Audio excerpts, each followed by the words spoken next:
Can şişe. Tamam, 4 kuruş.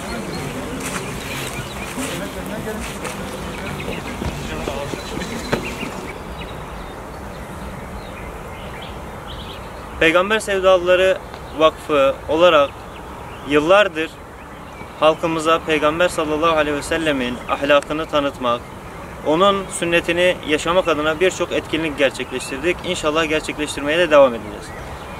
Bugün istedik ki Peygamber sallallahu aleyhi ve sellemin hayatında önemli bir yer tutan temizlikle alakalı halkımızı ve biz Müslümanları ilgilendiren bir etkinlik yapalım. Peygamber Sevdalıları Vakfı İstanbul olarak, İstanbul temsilciliği olarak çevre temizliği etkinliği düzenlemiş bulunuyoruz. Allah temizdir, temiz olanları sever.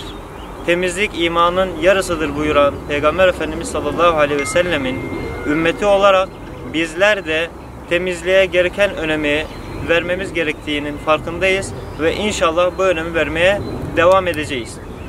Sadece Peygamber Efendimizin hayatını manevi olarak değil, aynı zamanda maddi olarak da hayatımıza nakşetmemiz gerektiğini biliyoruz. Dolayısıyla manevi temizliğin yanında bir de maddi temizliği ön plana çıkararak bu maddi temizliği yaşadığımız her çevrede gerçekleştirme adına gayret içerisinde olmalıyız. Şu an çevre temizlik etkinliği düzenlemiş bulunuyoruz. Temsilci arkadaşlarımızla, gönüllü arkadaşlarımızla. Çünkü biz biliyoruz ki Allahu Teala bu dünyayı biz insanlara istifade etmemiz için var etmiştir. Bizler bulunduğumuz çevrede, yaşadığımız ortamda eğer temizliğe dikkat etmezsek, temizliği gerçekleştirmezsek bizden sonraki nesiller bu büyük nimetten istifade edemeyecekler. Şu an gördüğünüz üzere yapmış olduğumuz temizlikle, maddi temizlikle onlarca dolu çöp torbası çöp görüyorsunuz. Şimdi bunu bizler yaşadığımız alanda, piknik alanlarında düzenli bir şekilde yaparsak Allah'ın izniyle bu kadar pislik birikmeyecek ve bu kadar çöp toplamak zorunda kalmayacağız. Yaz ayına girmiş bulunuyoruz. İnsanlarımız, halkımız Ramazan'dan sonra piknik alanlarına akın edeceklerdir. Buradan öncelikle halkımıza şu uyarıyı yapmak istiyoruz. Bizler bu dünyada yaşıyoruz, bu çevrede yaşıyoruz. Bu çevre bizimdir. Bizden sonraki nesillere aktarılması gerekiyor.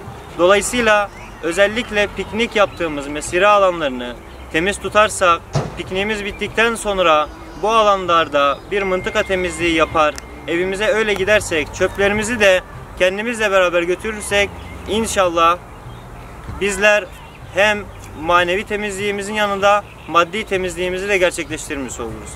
Ayrıca buradan belediyelere de bu konuda seslenmek istiyoruz. Belediyeler de özellikle mesire alanlarına çok fazla çöp temizliği için konteynerler veya çöp arabalarının gelmediğini görmekteyiz. Belediyelere de buradan şunu söylemek istiyoruz. Belirli aralıklarla çöp temizlemek için buralara araçlar gönderilirse inşallah insanlarımız daha güzel alanlarda, daha temiz alanlarda piknik etkinliklerini gerçekleştirebilecekler ve daha temiz bir çevreye hep beraber halk ve yetkililer olarak hep beraber kavuşmuş oluruz. Buradan başta gönüllü arkadaşlarımız olmak üzere tüm peygamber sevdalısı halkımıza teşekkürlerimizi şimdiden sunmak istiyoruz. Bu dünya bizimdir, çevre bizimdir, bizim istifademize sunulmuştur. Bizim görevimiz bu güzel çevreyi kendimizden sonraki nesillere de aktarmaktır. İnşallah bu konuda daha bilinçli ve daha dikkatli davranalım.